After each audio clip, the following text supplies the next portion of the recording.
Radio Karoual, le journal, présentation Yannick Somé.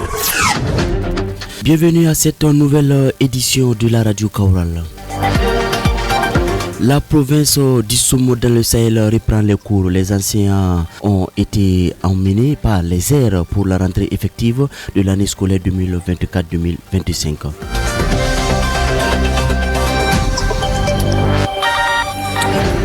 Le chef du gouvernement burkinabé Rintalba Jean-Emmanuel Ouedraogo au chevet des volontaires pour la défense de la patrie. Voilà pour le sommaire de ce midi de la radio Karoual. Bonjour à toutes et à tous et bienvenue.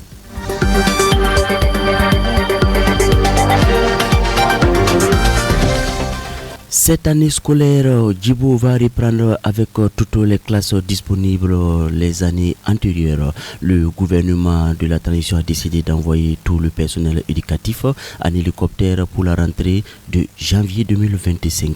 Des précisions avec Yakondi Tendano. Depuis la date du 12 janvier, le ministère en charge de l'éducation a décidé d'héliporter tous les personnels administratifs et enseignants afin de rallier la ville de Djibo. Pour suivre l'année scolaire dans cette partie de la région du Sahel semble préoccuper le gouvernement burkinabé au point d'envoyer enseignants et le personnel d'appui non par la route mais par les airs. En 2024, les résultats engrangés aux examens scolaires ont été abordables malgré les circonstances difficiles d'enseignement. Dans un communiqué du 10 janvier, le ministère en charge de l'éducation informait les agents en service dans la province du Soum qu'un héliportage allait être organisé pour ramener le personnel des circonscriptions d'éducation de base de Djibo 1 et 2. Le communiqué signé du secrétaire général du ministère mettait en garde toute absence au lieu indiqué et même au lieu de destination, Djibo en occurrence. Aucun vol de rattrapage n'est prévu et les absents prendront les dispositions pour rejoindre Djibo par les propres moyens, précise le communiqué. Rappelons que dans la ville de Arbuna, les élèves et les enseignants ont regagné le chemin des classes le 2 janvier 2025 après une fermeture date de l'année scolaire 2019-2020. Et pour insuffler cette dynamique, le haut commissaire qui a pris celle dans la première semaine de janvier a même échangé avec les forces vives de la province pour mieux organiser les choses et atteindre les objectifs qui leur sont définis.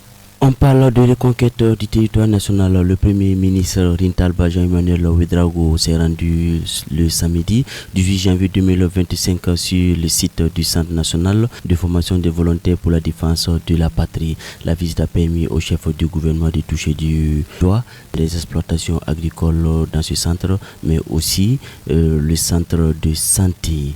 Le compte rendu avec Mamoudou Diallo. Dans la reconquête du territoire national, nombreux sont ces hommes qui laissent leur vie. Ceux qui arrivent à s'en sortir portent des séquelles qui les suivent au quotidien. Le Premier ministre Rintalba Jean-Emmanuel Ouedraogo est allé visiter à la fois les blessés et le Centre national de formation des volontaires pour la défense de la patrie. On est venu vous encourager parce que la question gestion des ressources humaines est le volet central même, disons, de la BVDP.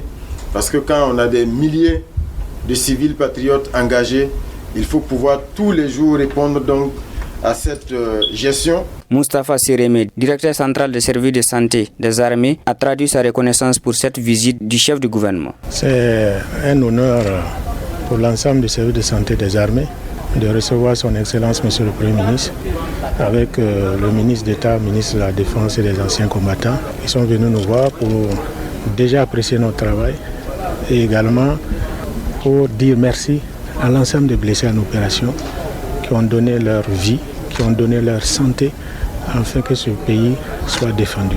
Encourager les forces combattantes pour leur engagement et sacrifice de la nation a amené le Premier ministre à venir saluer cette bravoure. Il prend aussi un engagement. Et soyez rassurés que nous sommes attentifs à ce qui se fait au quotidien ici et que nous sommes engagés à réunir toutes les conditions pour que vous puissiez donc exercer et accomplir cette mission-là dans de meilleures conditions également. L'hôpital de la brigade des volontaires pour la défense de la patrie porte le nom d'un officier de santé tombé dans l'exercice de ses fonctions à Djibo. Il s'agit du capitaine Alassane Koulibaly. Et ceci en bref, le ministère de la Justice a lancé l'opération spéciale quasi vide. Ce matin, 2000 dossiers seront jugés en 10 jours à partir de ce lundi 20 janvier 2025 et ce sur plusieurs sites.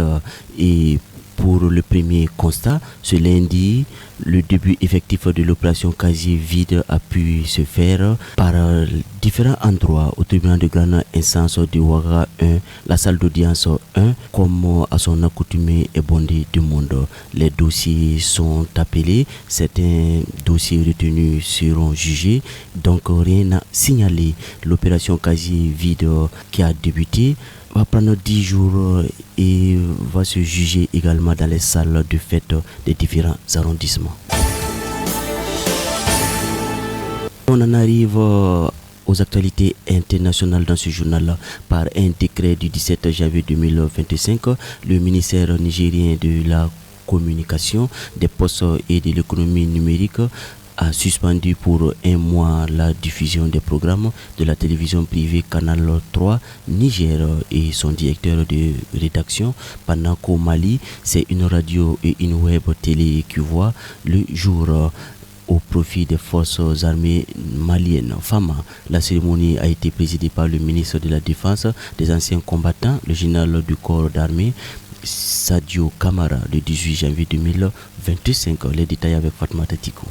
Autrefois qualifiées de grandes muettes, les forces armées au Mali franchissent un cap dans la communication. Le ministre en charge de la Défense a inauguré des studios radio et web télé des forces armées maliennes FAMA. Un projet qui, selon lui, est porté par le président de la transition, le général d'armée Assimi Goïta. La radio et la web télé, selon les autorités, visent à renforcer la visibilité et la clarté des actions menées par l'armée pour la sécurité et l'intégrité du territoire, mais aussi permettre aux populations de plus interagir avec les militaires et assimiler. Ces canaux portés par les forces armées maliennes FAMA vont de plus permettre de lutter contre la désinformation et les fausses informations qui ont longtemps été utilisées pour zapper le moral des troupes et déstabiliser la nation. Pour le ministre de la Défense, ces studios offriront une plateforme pour diffuser des informations claires et précises, brisant ainsi le monopole de la communication des anciennes puissances coloniales. Si l'histoire de la charte doit toujours être racontée par le chercheur, le lion sera toujours le mauvais perdant, a-t-il souligné, soulignant l'importance pour le Mali de maîtriser son propre récit. Au Niger, les autorités ont pris une décision qui ne cesse de surprendre plus d'un. En effet, la carte de presse du directeur de la rédaction de la télévision Canal 3 a été suspendue pour 3 mois, pendant que la télévision elle-même 1 mois. Les raisons de ces suspensions n'ont pas été clairement expliquées. Cependant, la direction de Canal 3 a précisé que ces mesures seraient liées à un reportage sur le classement des ministres du gouvernement d'Ali Mahaman Lamine Zeyn, premier ministre où il occupe le premier rang et le travail de certains ministres vivement critiqués, jugés inefficaces.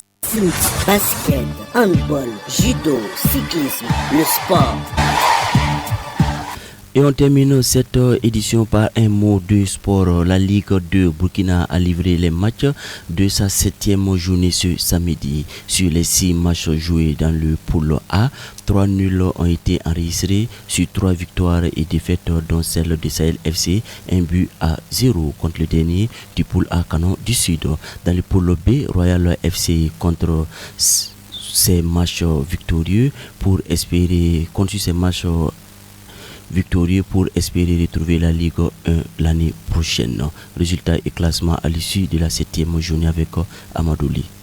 Devenu un habitué de la Ligue, AS Police n'a pas pu faire mieux qu'un match nul 0-0 contre AS Kouritenga. Aussi un nul entre Faso Athletic Club contre Léopard ST Camille 2 buts partout. Le dernier nul de la journée dans la poule A été enregistré entre Fada Academy en perte de vitesse contre AS Ouagadougou. Les 3 victoires de la poule A sont l'œuvre de Isco qui gagne 2-0 Sporting Koubri. Le CFEB rassure face à Kozafa et remporte les 3 points avec 3-0. Canon du Sud reste dans la course pour quitter le bas du tableau en battant Sahel FC 1-0. Au classement dans la poule A, CFEB garde sa place de leader avec 16 points plus 9, suivi de AS Police 13 points plus 2 qui guette les faux pas du premier. AS Koubri referme le podium avec 12 points plus 1. Au bas du tableau, FAC et Canon du Sud sont bons derniers avec chacun 5 points. Sahel FC occupe la 9e place avec 7 points plus 1 devant COSAF 7 points moins 2. Dans la poule B, Royal FC qui tient la tête se met à l'abri avec la victoire écrasante sur BPS 3-1. Bobo Sport n'a pas pu faire mieux qu'un nul vierge contre Tema Boquin. Kiko FC garde la peste et bat Estab 3-2. Maya aussi corrige GCB 3-0 et AFA fait 2-0 contre AS Eco. Au classement, Royal FC reste le seul leader de la poule B en engrangeant 19 points plus 11. Kiko FC et BPS de Koudougou suivent respectivement 2e et 3e avec 13 points. Le bas du tableau est occupé par GCB 10e avec 5 points moins 6, 11e AS Eco avec 5 points moins 7. Et sur refermant la poule B avec 4 points moins 4.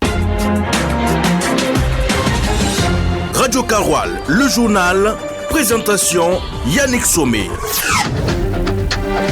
Et c'est avec cette actualité sportive qu'on met un terme à ce journal. Merci de l'avoir suivi. La mise en onde a été assurée par Mamoudou Diallo. Merci donc à l'équipe de la rédaction. L'échec n'est qu'une preuve que tu es sur le chemin de l'apprentissage.